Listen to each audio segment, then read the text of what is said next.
un podcast Orso Média.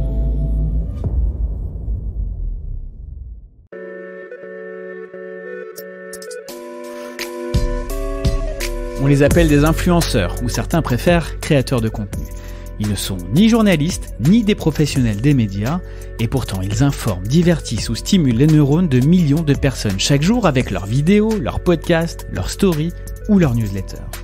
Je suis Christopher Simonelli, cofondateur du label de podcasteurs Orso Média. Et dans Follow Me, je reçois les acteurs de ce qu'on appelle la creator economy. Des individus qui se sont constitués médias et qui racontent à mon micro leur parcours, leur quotidien, leur méthode de travail pour mieux comprendre cette révolution et pourquoi pas vous aider à y prendre part. Et j'avais aussi un projet, que j'avais monté avec un franchiseur pour devenir accompagnant conseil pour les TPE-PME pour leur permettre d'optimiser, de gagner un petit peu plus d'argent. Et ça, je devais commencer ma formation en avril 2020. Mais il y a un truc qui s'est passé, c'est qu'il y a eu le Covid.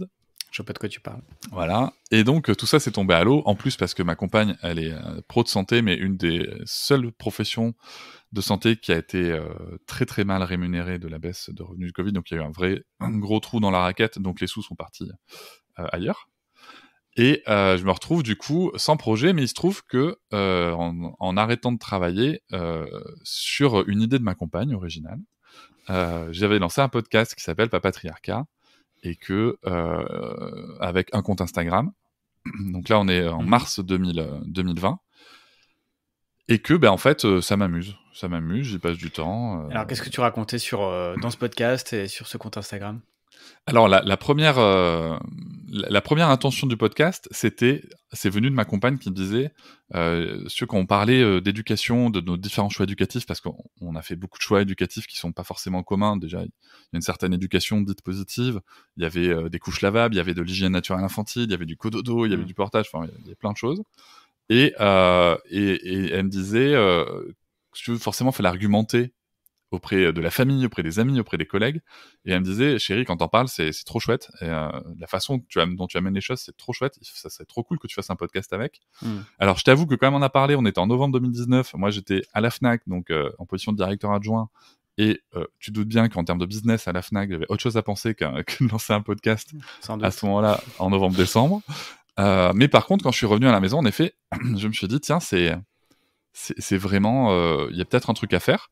Donc j'ai acheté un micro à 20 balles sur le Bon Coin, et j'ai fait des tutos Audacity pour savoir comment. Tu l'as pas acheté à la Fnac, tiens, c'est étonnant ça. Non, parce que pardon, excuse-moi, parce que non, je l'ai pas acheté à la Fnac. J'achèterai ensuite d'autres matériels à la Fnac, mais pas là, parce qu'en fait, si tu veux, en toute transparence, hein, je prenais ça comme un loisir, tu vois, vraiment. Et je voulais pas investir beaucoup d'argent, du gros matos. Ouais, voilà, tu vois. Donc je m'étais déjà. D'autant que petite remarque comme ça, à la Fnac, ils ont pas forcément un rayon très pourvu pour les podcasteurs. Alors, non, en effet, la partie des perches à selfie, des ring lights, etc. T'en as plein, mais des bons micros, des enregistreurs. Non, en effet, des bons les enregistreurs, les bons micros. T'as encore des vendeurs qui connaissent bien le sujet. Mais les produits en magasin ne sont plus en rayon directement où il y a. C'est ça. C'est plus leur base, quoi. Non, je me suis plutôt fourni ensuite. Alors, je sais pas si on peut citer les marques, mais je me suis plutôt fourni ensuite chez Woodbrass pour mon dernier setup, qui sont très pros, qui livrent très bien, voilà, où ils ont des tarifs qui sont toujours compétitifs. Donc vraiment, je trouvais, voilà, c'est un bon setup que j'ai maintenant. On reparlera de ton matos après. Là. Yes. Et donc je démarre ça, si tu veux, un peu à l'arrache. Je regarde des tutos YouTube pour faire du montage sur Audacity. Et écoute, ça marche plutôt bien. T'étais à quel rythme au démarrage ? Au démarrage, je crois que mon premier mois, j'ai fait 500 écoutes. Mais t'étais en rythme hebdo ou t'as...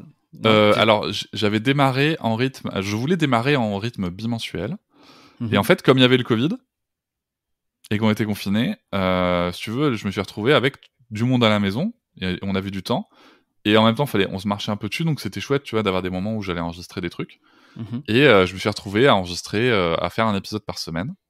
et enregistrer sous ma couette avec mon micro parce que j'avais pas de, comme on hébergeait quelqu'un, enfin bref, il y avait tout un truc, j'avais pas de salle pour enregistrer. Pour éviter les perturbations sonores, bien sûr. Donc j'étais vraiment à l'arrache. Et je donc sors c'était pardon, je te coupe, mais c'était un podcast dans lequel tu t'exprimais toi et uniquement toi. Donc c'était pas du tout un podcast de conversation. L'idée, c'était d'amener des réflexions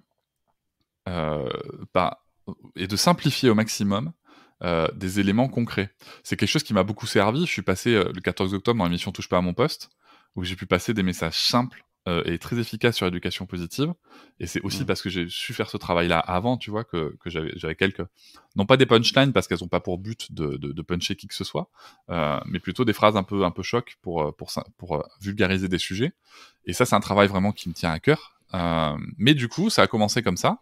Et en fait, en même temps, si tu veux, je me mets sur Instagram, je fais des posts, je raconte 2-3 trucs. Et puis en plus, comme on est à la base, tu vois, je pensais même pas montrer ma vie. Mais comme on était confinés, c'était rigolo, tu vois, de faire des vidéos, de participer à des lives d'autres personnes et tout. Et je m'aperçois que sur Instagram, il y a une personne qui s'appelle Marion Quirk. Marion Quirk, qui est réalisatrice du documentaire Même qu'on a imbattable, donc qui parle de la violence éducative, ou plutôt de la non-violence éducative, ce serait plus pertinent. Et en fait, son documentaire est un des éléments qui a vraiment changé ma vie en termes de parentalité quand je l'ai regardé. Parce que moi, si tu veux, l'éducation non violente, j'ai toujours été pour. Mais il y avait quand même une part de moi qui disait c'est pas possible en fait. Concrètement, en vrai, c'est pas possible. Et du coup, quand tu regardes son documentaire et que tu vois qu'une société qui a mis ça en place 40 ans avant nous, en 1979, si c'est possible.